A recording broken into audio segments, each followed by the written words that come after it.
When I was in grade school, I attended a school that was occupationally and racially segregated. African American kids attended school in another part of town. Coal miners' kids went to the same school but were isolated in an annex at the back of the school lot.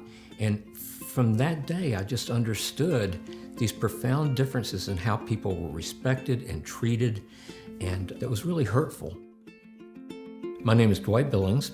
Grew up in southern West Virginia in the coal fields, and I have been teaching at the University of Kentucky for 43 years.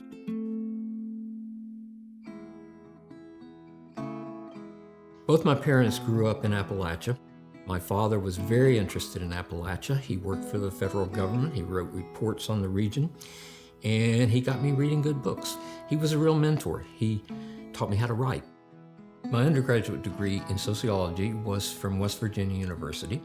When I was in college, the war on poverty was raging in southern West Virginia. I was very much aware of inequality and exploitation and environmental problems. It just seemed like sociology would give me the broadest perspective on things that I cared about.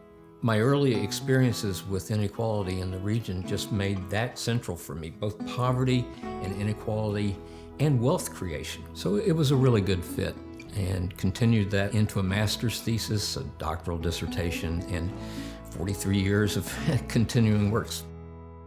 I came to the University of Kentucky because it had a long-standing tradition of research on Appalachia, and I was attracted to that. I've had great colleagues, Shauna Scott and Kathleen Blee, Ron Eller, a really exciting group of people to work with, to write with, and to co-teach with.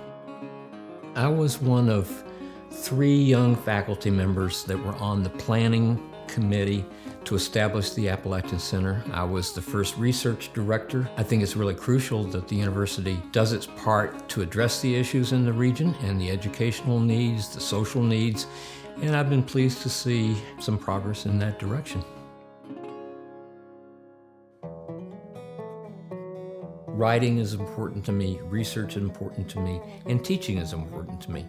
I've really enjoyed working closely with students, supporting them, developing their own interests and their own path. Place is important, and the knowledge of place should inform good research. There's been so much hit-and-run journalism about Appalachia that it's really important for students to learn to embed themselves. I would hope students would spend a lot of time immersing themselves in places that matter, in places where their life has been rooted, and turn that into creative, reflective, academic writing. We care about place and its peoples. One of the things that retirement has made possible is the ability to enjoy the places that I love. And Karen and I go back and forth from Kentucky to Cape Cod. She and I have written together about comparisons of Appalachia and New England. They're really interesting parallels of community and family. And it's just been a joy to have a life in 2 places with great friends that we love. I've really enjoyed being retired.